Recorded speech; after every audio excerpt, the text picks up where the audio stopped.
और तुम जो चाहोगे, जैसा चाहोगे वैसा मिलेगा। इसके लिए तुम्हें अपने मन को वश में करना होगा। इसी मन को वश में कैसे करें, यह आज की कहानी के माध्यम से आपको पता चलेगा। तो चलिए दर्शकों, कहानी की शुरुआत करते हैं। दोस्तों, बहुत समय पहले की बात है। एक नगरी में एक धनी सेठ रहा करता था। उसके पास हर वो चीज थी जो वो चाहता था। उसे किसी चीज की कोई कमी नहीं थी। उसका व्यापार भी बहुत अच्छा चल रहा था। उसके घर में वह, उसकी पत्नी और उसके 2 बच्चे रहा करते थे। सब कुछ बहुत अच्छा चल रहा था। तभी एक दिन उस सेठ के साथ अचानक कुछ हादसा हो गया और उस हादसे के बाद से वह हमेशा डरने लगा। उसके मन में न जाने कैसे कैसे डर पनपने लगे। धीरे धीरे उसका मन नकारात्मक विचारों की ओर आगे बढ़ने लगा, जिस कारण उसकी सोच भी पूरी तरह नकारात्मक हो चुकी थी और वह बहुत परेशान रहने लगा था। और अब धीरे धीरे ना ही उसका व्यापार अच्छा चलता था और ना ही उसके घर में कोई भी सदस्य सुखी से रह पाता था। उसके घर में किसी न किसी सदस्य की तबीयत हमेशा ही खराब रहती थी, जिस कारण वो बहुत चिंतित रहता, परेशान रहता।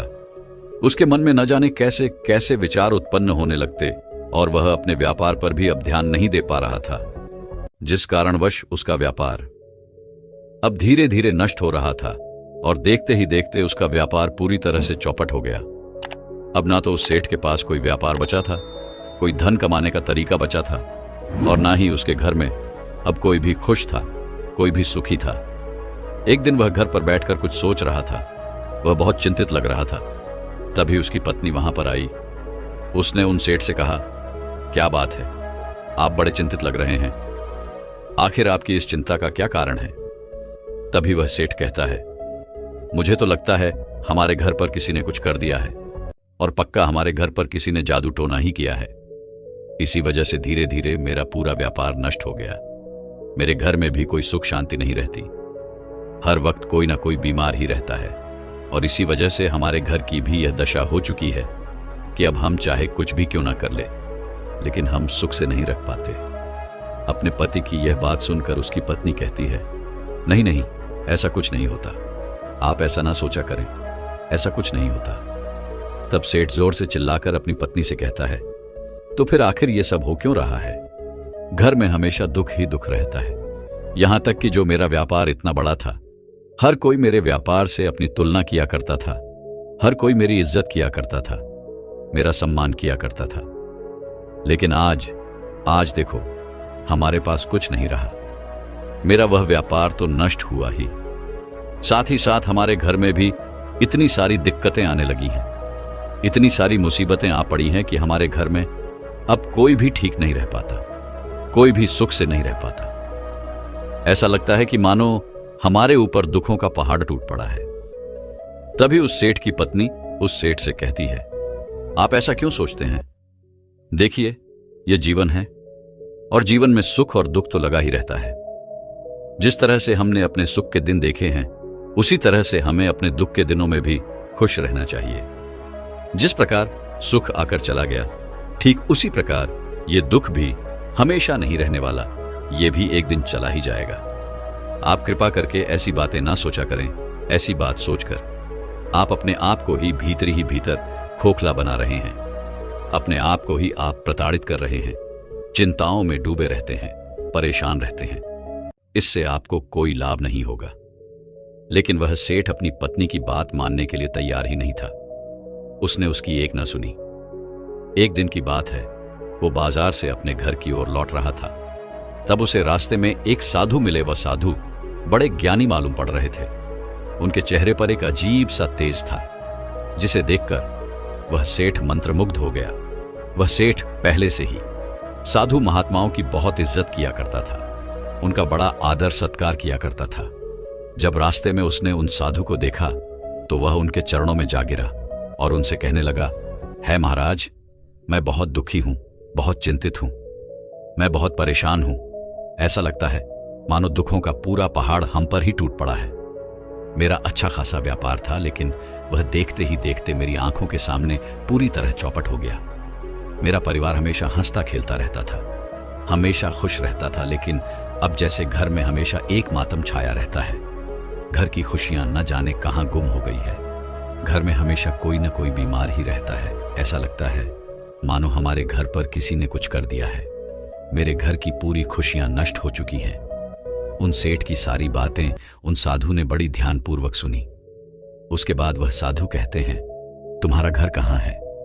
तभी सेठ उन साधु के साथ अपने घर की ओर चल पड़ता है और उन्हें अपने घर पर लेकर आता है।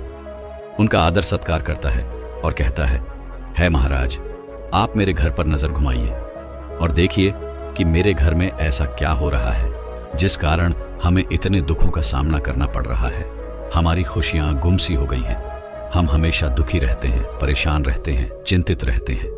उन सेठ के कहने पर उस साधु ने घर में यहां वहां देखा।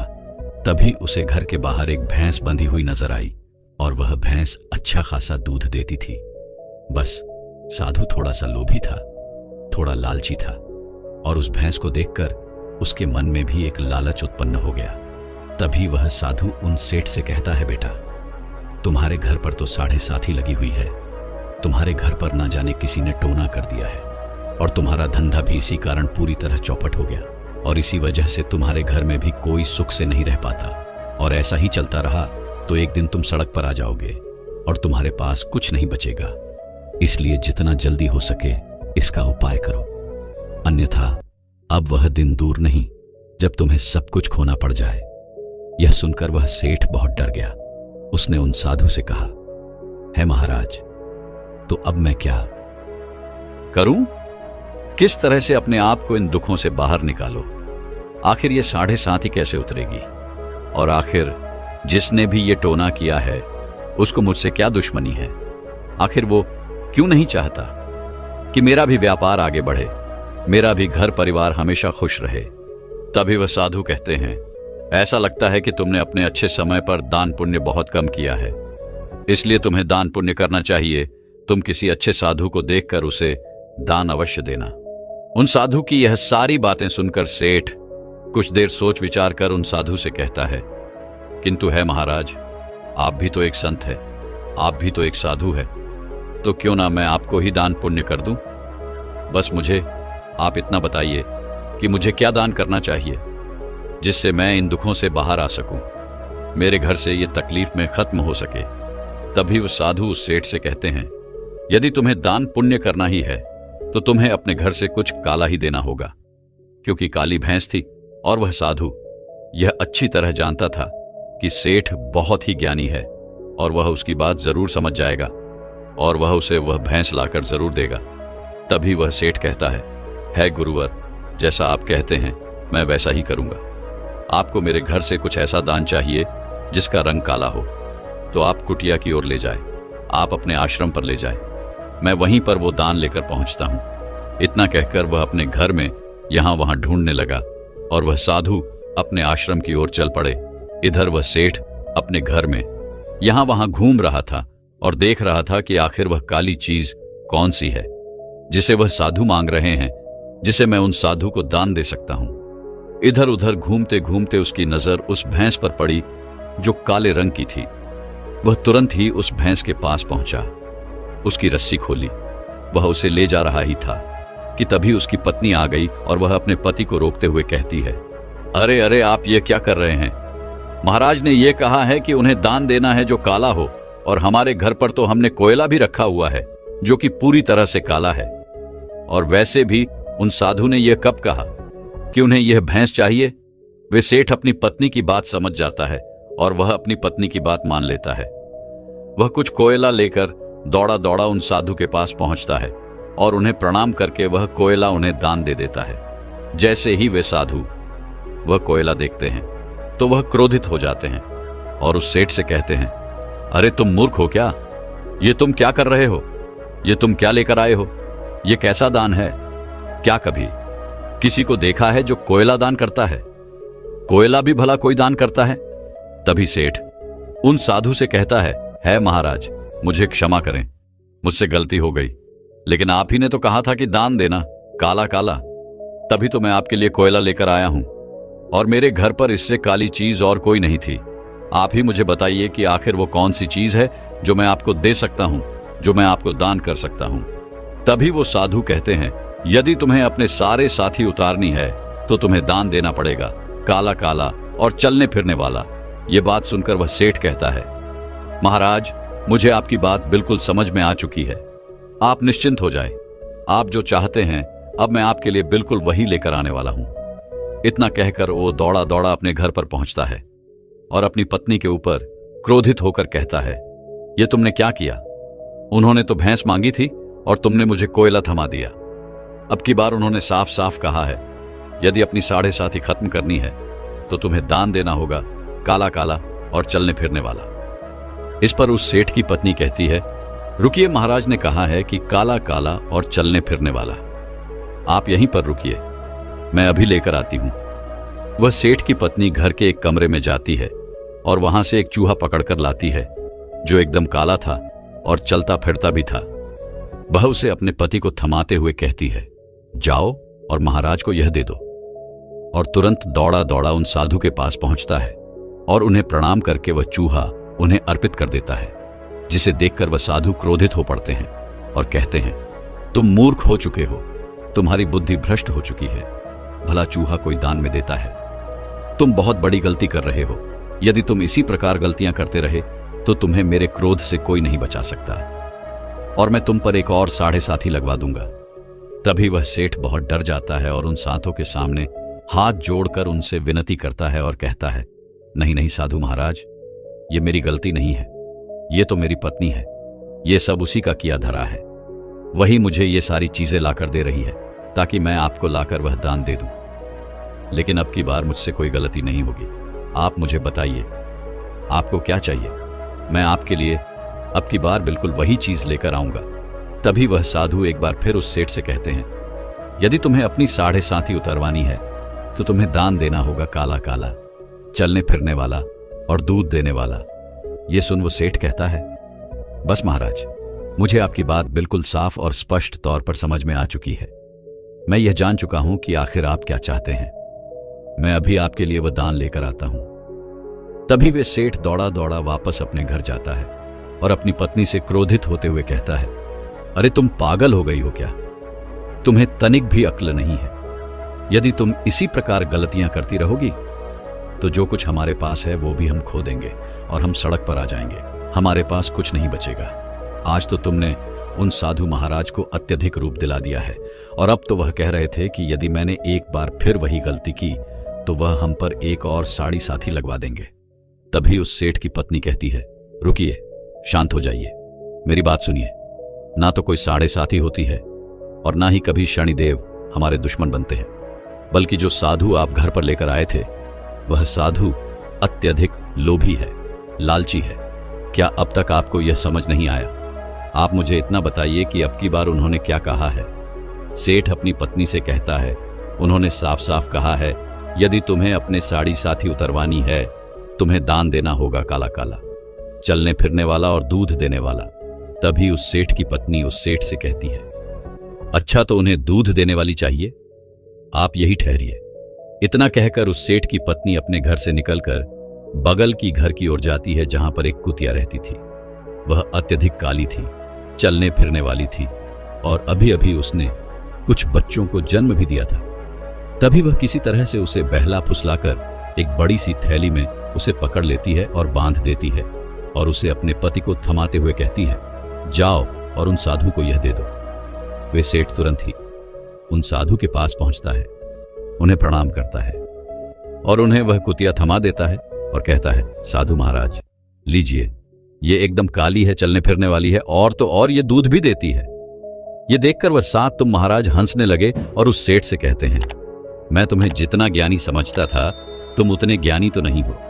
यदि तुम इतने बड़े ज्ञानी होते तो तुम यह पहले ही समझ जाते कि कोई 7.5 नहीं होती और ना ही हमारी किस्मत हमसे कोई छीन सकता है। जो कर्म हमने किए हैं उसका फल तो हमें मिलना ही है और मैं ये भी जानता हूं कि जो कुछ तुम्हें किया है ये सब तुम्हें तुम्हारी पत्नी ने ही बताया है। इसलिए मैं तुम्हारे घर चलना चाहता हूं और तुम्हारी पत्नी से मिलना चाहता हूं। तभी वह सेठ और वह साधु महाराज उसके घर पहुंचते हैं और उस सेठ की पत्नी से वह साधु तुम महाराज कहते हैं, मैं तुम्हारा यह दृढ़ संकल्प देखकर बहुत खुश हुआ। तुमने अपने चरम संकल्प से मुझे एक बार नहीं बल्कि कई बार मात दी है। मैंने तो कई बार तुम्हारे पति को यह समझाया कि मुझे तुम्हारी भैंस चाहिए, लेकिन तुमने हर बार अपने पति को बेवकूफ बना दिया और मुझे भी कई बार तुमने मात दे दी। मैं तुमसे बस इतना ही कहने आया हूं कि जो दृढ़ संकल्प तुमने अपने मन में रखा है उसे यूं ही बरकरार रखना। अपने मन में हमेशा अच्छा सोचना, सकारात्मक सोचना, फिर देखना तुम्हारा कोई कुछ नहीं बिगाड़ सकता। जैसे विकल्प तुमने किए हैं उसका फल तुम्हें अवश्य मिलेगा, क्योंकि हम अपनी किस्मत खुद बनाते हैं। और यदि तुम इसमें और भी शक्तिशाली होना चाहती हो तो आज मैं तुम्हें ऐसे 2 शब्द बताने जा रहा हूं जिसे यदि तुमने अपने जीवन में उतार लिया तो यह तुम्हारा भविष्य बदल कर रख देगा। यह तुम्हारा पूरा जीवन बदल कर रखने की क्षमता रखता है। आगे वह साधु उस सेठ की पत्नी से कहते हैं, हमारा मन बहुत शक्तिशाली होता है, किंतु हम में से कोई भी अपने मन की इस शक्ति का इस्तेमाल सही ढंग से नहीं कर पाता। बस हमें अपने मन को समझने की आवश्यकता है, इसे सही दिशा देने की आवश्यकता है। यदि हम ऐसा करने में सक्षम हो जाते हैं तो हम जो कुछ भी चाहते हैं वह हमें मिल जाता है। तभी वह सेठ की ओर इशारा करते हुए कहते हैं, जब तुम्हारे साथ वह घटना हुई थी उसी के साथ तुम्हारे मन में नकारात्मक विचार बैठ गए, नकारात्मक सोच बैठ गई और तुम हमेशा उन्हीं नकारात्मक विचारों में खिले रहते थे, उसी के बारे में सोचते रहते, जिस कारण तुम्हारा व्यापार भी धीरे धीरे चौपट होने लगा और तुम्हारे घर की सुख शांति भी पूरी तरह से नष्ट हो गई। तुम्हारे घर में हमेशा आए दिन कोई ना कोई बीमार पड़ता ही रहता है। लेकिन आज मैं तुम्हें इस ब्रह्मांड के सबसे शक्तिशाली 2 शब्द बताने जा रहा हूं। इन्हें याद रखना। इन शब्दों के बीच में जो कुछ भी तुम कहोगे, जो कुछ भी तुम डालोगे, वही तुम बन जाओगे। और यह बात मैं तुम्हें केवल इसलिए बता रहा हूं क्योंकि मैंने तुम्हारी पत्नी का दृढ़ संकल्प देखा है, और यदि वह इसी दृढ़ संकल्प से इन दोनों शब्दों को अपने जीवन में उतारती है तो तुम अवश्य ही अपने जीवन में वो सब कुछ पा सकते हो जो तुम चाहते हो। तुम्हारी पत्नी के मन में वो विश्वास है और उस विश्वास से वह जो कुछ चाहती है वह हासिल कर सकती है। तुम्हारी पत्नी के मन में मैंने वह विश्वास देख लिया है और विश्वास होना बहुत बड़ी चीज है। तभी आगे वह साधु महाराज उस सेठ की पत्नी से कहते हैं, इस ब्रह्मांड के सबसे शक्तिशाली 2 शब्द हैं, मैं हूं। उसके बाद वो महाराज कहते हैं, यही वो 2 शब्द हैं जो इस ब्रह्मांड में सबसे शक्तिशाली हैं। इनके बीच में जो कुछ भी तुम लगाओगे, जो कुछ भी तुम डालोगे, तुम वैसे ही बनते चले जाओगे और तुम्हें वैसे ही नतीजे मिलते चले जाएंगे। जैसे कि यदि तुम कहते हो मैं सुखी हूं, मैं खुश हूं, मैं आराम से हूं, तो तुम ऐसे ही बनते चले जाओगे।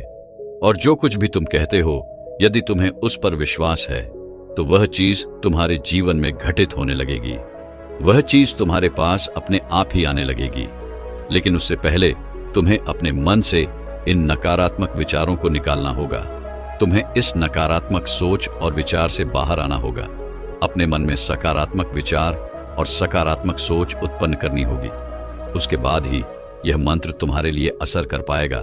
जैसे कि जब भी हम दुखी होते हैं और उस वक्त यदि हम यह कहें कि मैं सुखी हूं, मैं खुश हूं, तो ऐसे समय पर हमारा चेतन मन इन बातों को नकार देता है, क्योंकि हमारा चेतन मन सोचने और समझने की क्षमता रखता है। और जबकि हमारा अवचेतन मन कुछ भी सोचता समझता नहीं, वह केवल उन विश्वासों पर यकीन करता है जो हम देखते हैं, जो हम जानते हैं, जिन्हें हम समझते हैं। और इसलिए चेतन मन उन बातों को नकार कर हमारी उन बातों को औचित्य धन मन तक नहीं पहुंचने देता। लेकिन हमें इन बातों को अपने औचित्य मन तक पहुंचाना है। जैसे कि मैं बुद्धिमान हूं, मैं अमीर हूं, मैं खुश हूं, मैं सुखी हूं, मेरे पास सब कुछ है। जब ये सारी बातें हमारे अवचेतन मन तक पहुंच जाती हैं, तब ये सारी चीजें हमारे जीवन में घटित होने लगती हैं और ये सारी चीजें हम तक खुद ब खुद आकर्षित होने लगती हैं। और ऐसा इसलिए नहीं होता क्योंकि हम ये सारी बातें कह रहे हैं, हम ये सारी बातें सोच रहे हैं, बल्कि जब ये सारी बातें हमारे अवचेतन तक पहुंच जाती हैं तो ये जादू की तरह असर करती है और यह जादू हमारे जीवन में घटित होने लगता है। लेकिन अधिकांश से समय हमारे जीवन में हम इन चीजों तक पहुंच ही नहीं पाते, क्योंकि हमारा चेतन मन इन सब बातों को अस्वीकार कर देता है और हम इस पर विश्वास नहीं कर पाते, और हमारा चेतन मन इन सभी बातों का विरोध करता है। इसलिए जब हम दुखी होते हैं और हम अपने आप से ये कहते हैं मैं खुश हूं, मैं सुखी हूं, तो ऐसे में हमारा चेतन मन इस पर विश्वास नहीं कर पाता। और इस बात को हमारे अचेतन मन तक नहीं पहुंचने देता, क्योंकि हमारा चेतन मन सोचने और समझने की क्षमता रखता है, जिस कारण यह हमारे दिमाग में कोई भी जानने वाली जानकारी को पहले खुद देखता है, परखता है और उसके बाद ही वह उसे औचित्य मन तक पहुंचाने में मदद करता है। लेकिन जब वह उसे झूठा लगता है तो वह उस बात को नकार देता है, उसका विरोध करता है और उसे हमारे अवचेतन मन तक कभी पहुंचने नहीं देता। लेकिन लगातार अभ्यास और लगातार प्रयत्न के साथ आप इन बातों को अपने अवचेतन मन तक पहुंचा सकते हैं। और एक बार यदि आप इन बातों को अपने औचित्य मन तक पहुंचाने में सफल हो जाते हैं, जैसे कि मैं खुश हूं, मैं सुखी हूं, मैं धनवान हूं, उस दिन से जैसा आप कहेंगे, जैसा आप सोचेंगे, बिल्कुल वैसा ही होगा। अब आपके मन में यह प्रश्न उठ रहा होगा क्या कि हम अपने चेतन मन से इन बातों को अपने अवचेतन मन तक कैसे ले जाएं? तो इसका एक आसान तरीका अब मैं आपको बताने जा रहा हूं। हमारा चेतन मन दिन में हर समय काम करता रहता है और यह केवल तभी निष्क्रिय होता है जब हम सोने जा रहे होते हैं। इसीलिए हम इसका उपयोग उसी समय कर सकते हैं और उस समय हमारे अवचेतन मन की शक्तियां अपने चरम पर होती हैं, ठीक सोने से पहले और ठीक सुबह उठने के बाद। और तीसरा, ध्यान के वक्त। इसलिए अब से जब भी आप सोने जाएंगे तो ठीक सोने से पहले आप इन बातों को जरूर दोहराना, सकारात्मक सोचना, जैसे मैं अमीर हूं, मैं सुखी हूं, मैं खुश हूं, मेरे पास सब कुछ है, मेरे घर में हर एक व्यक्ति पूरी तरह से स्वस्थ है।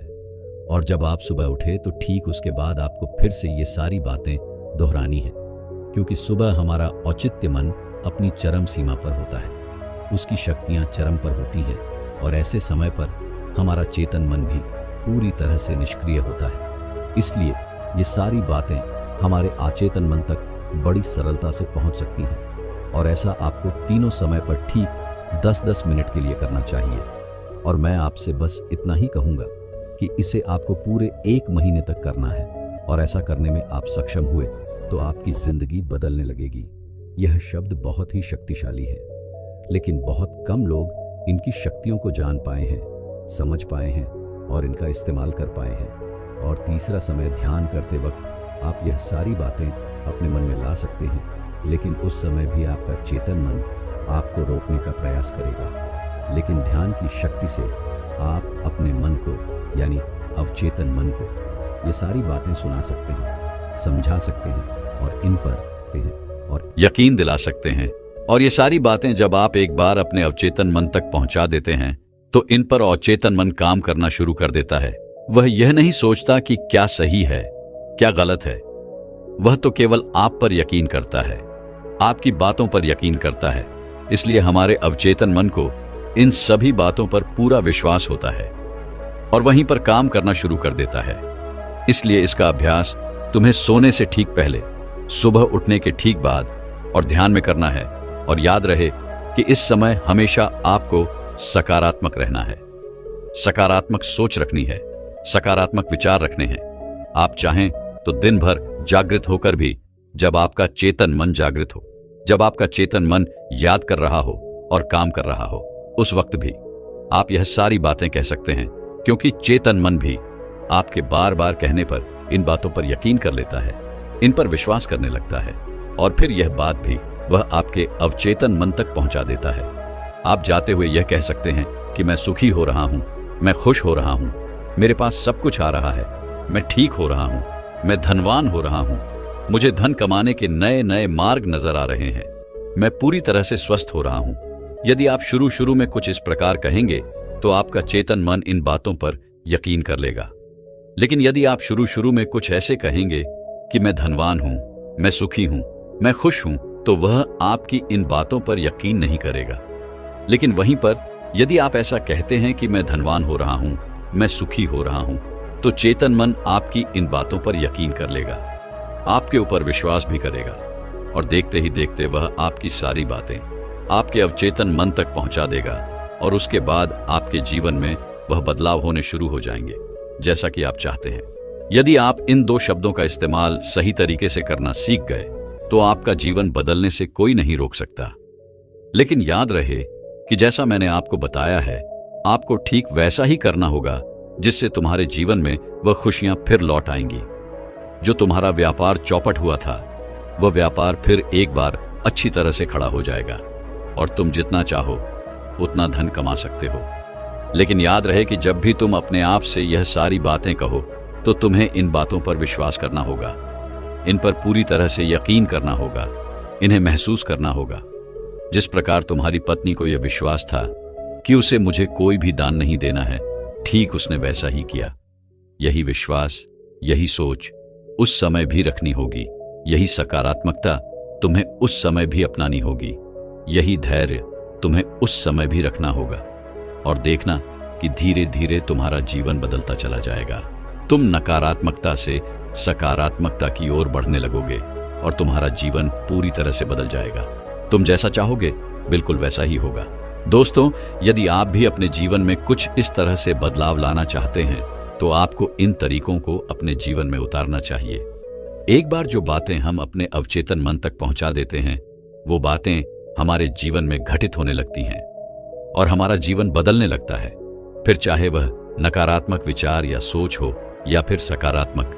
इसलिए हमेशा अपनी सोच को सकारात्मक बनाए रखें, हमेशा अपनी सोच को सकारात्मक रखें। इसमें थोड़ा समय जरूर लगता है, लेकिन उसके बाद जो नतीजे आपको देखने को मिलते हैं उससे आप हैरान रह जाएंगे, क्योंकि इसका अनुभव कईयों ने किया है।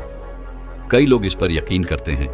बड़े बड़े संत महात्मा भी इस बात को मानते हैं, स्वीकार करते हैं। तो फिर ये बातें झूठी कैसे हो सकती हैं? हम भलाई से कैसे नकार सकते हैं? इसलिए विश्वास के साथ आपको ये सारी बातें अपने आप से कहनी है और आप देख पाएंगे कि आपका जीवन जादू की तरह बदलने लगेगा। जैसा आप सोचोगे बिल्कुल वैसा ही होगा, जैसा आप चाहोगे आपको बिल्कुल वही मिलेगा। दोस्तों, मैं उम्मीद करता हूं कि यह कहानी सुनने से आपके जीवन में अच्छे बदलाव आए होंगे। आपको इस वीडियो से क्या सीखने मिला ये कमेंट करके जरूर बताइए और अपने परिवार, दोस्तों या आपके करीबी इंसान के साथ ये कहानी शेयर करके उन्हें भी इस ज्ञान से परिचित करवाए। बाकी अगर आपको यह वीडियो दिल से अच्छी लगी हो तभी इस वीडियो को लाइक कर देना और आपने अब तक इस चैनल को सब्सक्राइब न किया हो तो चैनल को सब्सक्राइब भी जरूर कर देना।